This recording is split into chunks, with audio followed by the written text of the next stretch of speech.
मैं आपको बता दूं कि पूरे देश के अंदर भारतीय जनता पार्टी के राज में 2014 से जो देश के अंदर का माहौल उत्पन्न हुआ है, देश के अंदर आपसी भाईचारा, आपसी प्रेम जो पूर्ण तरीके से तबाह हो चुका है, तहस नहस हो चुका है, वो भारतीय जनता पार्टी ने खराब किया है। भारतीय जनता पार्टी के नेता जहां भी जाते हैं, चाहे वो देश हो चाहे वो विदेश हो, उनको हर जगह से विरोध का सामना करना पड़ता है। यहाँ तक कि जब भारतीय जनता पार्टी के नेता ऑस्ट्रेलिया के अंदर तक जाते हैं, वहां भी उनके खिलाफ विरोध प्रदर्शन होता है। आपने देखा कि कार्यक्रम उनको रद्द करना पड़ता है। आज पूरे देश के अंदर कश्मीर से कन्याकुमारी तक की स्थिति इतनी खराब है कि देश के अंदर का माहौल पूरी तरीके से खराब हो चुका है।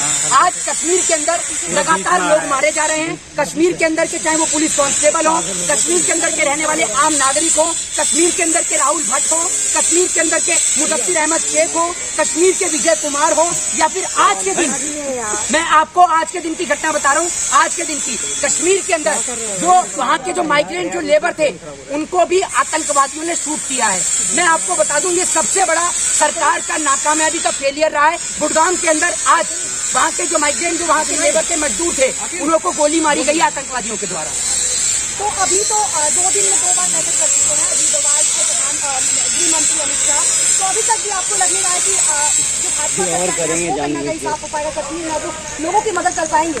देखिए, एक बात मैं आपको बता दूं, अगर भारतीय जनता पार्टी की ये इच्छा होती ना, और भारतीय जनता पार्टी ये चाहती कि कश्मीरी पंडितों की या कश्मीर के लोगों की वाकई में ही मदद की जाए, तो विजय कुमार कोई मुसलमान नहीं है, ठीक है ना। मुदस्सिर अहमद शेख कोई आप ये समझिए कोई देशद्रोही नहीं है, वो कश्मीर की पुलिस का बंदा है, ठीक है ना। जो वहाँ जो एक्टर जो देश के लिए जिन्हों को गोली मार दी गई आतंकवादियों के द्वारा, वो कोई पाकिस्तान की नहीं थी, वो भी हिंदुस्तान की थी। राहुल भट्ट कोई मुसलमान कोई पाकिस्तान के नहीं थे, वो भी हिंदुस्तान के थे। लगातार कश्मीरी पंडितों ने इतना तक सरकार को अल्टीमेटम दे दिया कि हम पलायन कर देंगे, लेकिन मोदी जी रद्दी भर फर्क नहीं, रद्दी भर फर्क नहीं। और जनाब, मैं आज इस देश की सोशल मीडिया का तहे दिल से धन्यवाद करता हूं, लेकिन आप लोगों के लिए भी एक बात यही कहना चाहूंगा, कि आप लोग लगातार जिस तरीके से देश की आवाज को उठाते हैं, लेकिन आप लोगों को भी टारगेट किया जाता है। लगातार कई यूट्यूब के चैनलों को बंद किया जा रहा है, ठीक है। तो हम उनके लिए भी कहना चाहेंगे, आप लोग आवाज उठाने का काम करिए,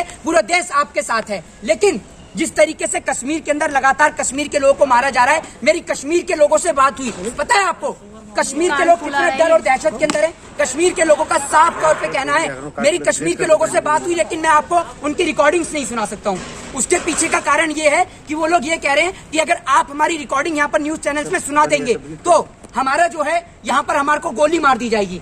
वहाँ कौन टेररिस्ट आतंकवादी, वो लोग जो पाकिस्तान से आ रहे हैं। सरकार, आप ये समझिए, जम्मू कश्मीर से धारा 370 हटाने के बाद आज तक पीओके यानी पाक अधिकृत कश्मीर को पूर्ण रूप से ये समझिए कि सेफ नहीं कर पाई है। लेकिन कहा तो ये जा रहा था कि 370 हटने के बाद वहाँ हालात ठीक हो गए हैं।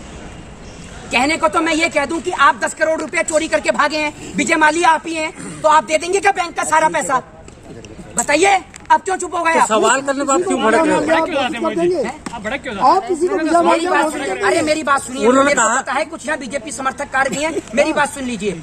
आप लोग इसलिए नहीं भड़कते हैं, आज अगर आपके घर का कोई सदस्य ना, तो ऊपर वाला ना करे किसी के भी घर का सदस्य, मैं ऐसा नहीं बोल सकता हूँ, लेकिन मैं ये कह रहा हूँ कि आज अगर उनकी जगह पर आप लोग उस मुसीबत का सामना कर रहे होते ना, तो जो आप कह रहे हैं ना भड़क क्यों रहे हैं, भड़क क्यों रहे हैं, भड़क क्यों रहे हैं, फिर आप खुद भड़कते। देखिए, कश्मीर के हालात के जिम्मेदार निश्चित तौर पर देश के प्रधानमंत्री, देश के गृह मंत्री हैं। आप ये समझिए, जो राहुल भट्ट की जो पत्नी है, उन्होंने इतना तक सरकार को कह दिया था, प्रधानमंत्री मोदी को, गृह मंत्री को खुली चुनौती दी थी। जब उनकी वाइफ प्रधानमंत्री गृह मंत्री को चुनौती दे सकती है और ये कह सकती हैं कि आप बिना सुरक्षा के कश्मीर में नहीं आ सकते, तो आप सोचिए कश्मीर की स्थिति कितनी खराब होगी। जब सरकार ने वहां धारा 370 हटाई, तो सरकार वहां पर सब कुछ ठीक क्यों नहीं कर पाई? आज तक बीजेपी के जितने नेता चिल्ला रहे थे, जितना आप ये समझिए सड़क पे भौंकने वाले कुत्ते भाव भाव नहीं करते, उससे ज्यादा बीजेपी वाले चिल्ला रहे थे, मैं भी कश्मीर में प्लॉट लूंगा। अरे आप भी कश्मीर में प्लॉट ले सकते हैं, जी हाँ, आप भी कश्मीर में प्लॉट ले सकते हैं। कितने नेताओं ने प्लॉट लिया बताइए ना? ये जितने भी नेता दिल्ली में बैठते हैं अपना बंगला लेकर, सबके प्लॉट करवा दे वहां पर कश्मीर में, पता चल जाएगी आपको। सबसे बड़ा दुर्भाग्य यही है पत्रकार महोदय कि कश्मीर के अंदर मरने वाली किसी नेता की औलाद नहीं है। कश्मीर के अंदर सीने पे गोली खाने वाले पुलिस कांस्टेबल, आर्मी के जवान, बीएसएफ, बॉर्डर सिक्योरिटी फोर्स में किसी नेता के बच्चे नहीं है। इसलिए वहाँ पर लगातार शहादत पे शहादत होती जा रही है। मोहित, खबरें ऐसी आ रही थी कि वहाँ पर जो आर्मी है उन्हें कहीं ना कहीं पता था कि टारगेट किलिंग आतंकवादियों की तरफ से की जाएगी, तो अभी तक उस पर भाजपा ने या वहाँ के लोग जो जिनको ये जानकारी मिली थी उन्होंने इसके लिए कुछ क्यों नहीं किया? मैडम एक बात आप मुझे बताइए, जिस देश के अंदर ना नेताओं के लिए लाखों करोड़ों और खरबों रुपया खर्च होता हो ना उनकी विदेश यात्रा के लिए, जिस देश का प्रधानमंत्री, देश का जन सेवक के पास पहनने को कपड़ा नहीं है, लेकिन प्रधानमंत्री 10 करोड़ का सूट पहने और राफेल और बड़े बड़े विमान, बड़े बड़े hi-fi helicopter, chartered planes में घूमे और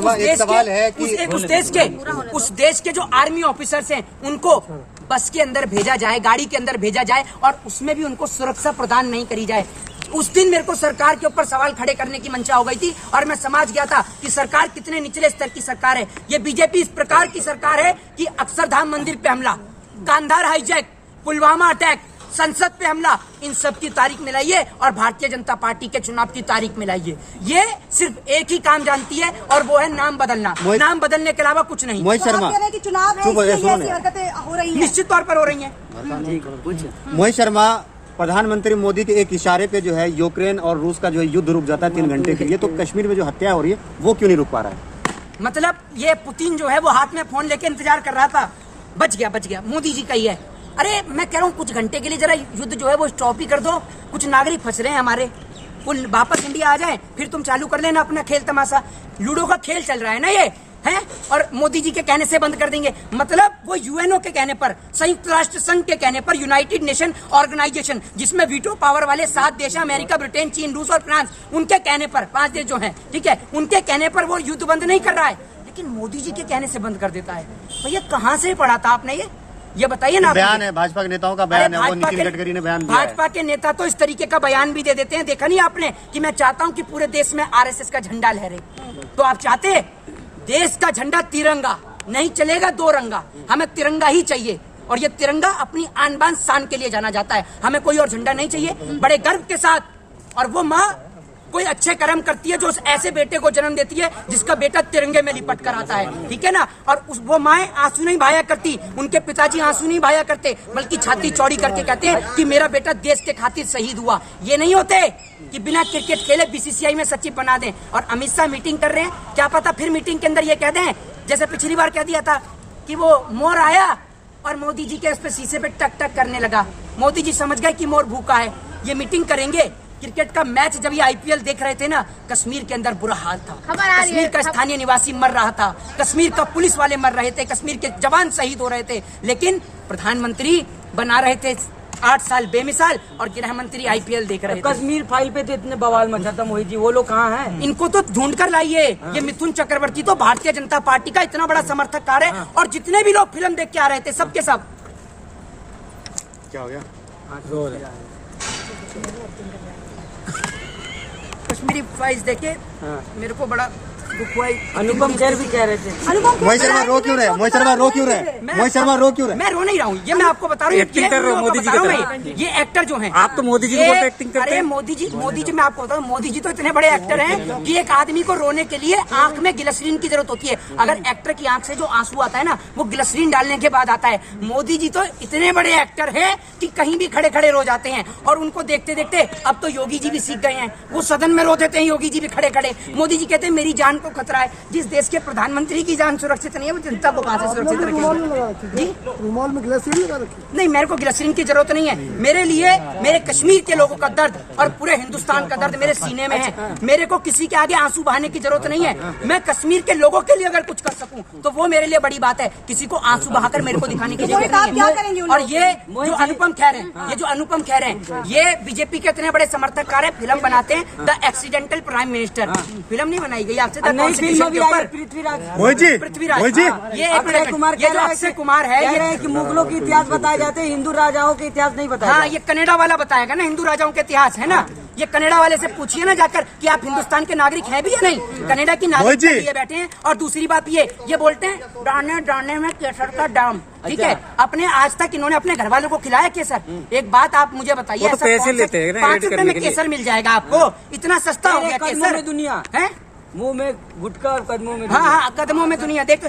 ये इतना बढ़िया इतिहास पढ़ के आए हैं कि आप ये देखिए, अगर गूगल पे भी सर्च करते हैं ना, तो आप ये देखिए कि जब आप पृथ्वीराज चौहान के बारे में पढ़ते हैं, तो पृथ्वीराज चौहान के बारे में जब आप पढ़ेंगे तो आपको पता चलेगा कि पृथ्वीराज चौहान की जो डेथ है, जो वो हुई थी आपका 1192 ईस्वी के अंदर अजमेर के अंदर। और वहीं अगर आप गौरी की बात करें तो उनकी डेथ हुई थी 1206 ईस्वी झेलम के अंदर। लेकिन आप ये देखिए इन्होंने किस प्रकार से पूरा इतिहास ही पलट दिया। तो ये अनपढ़ जाहिल और गवार लोग हैं। कनाडा वाला हमें सिखाएगा कि हमारे क्या इतिहास क्या। जय हिंद।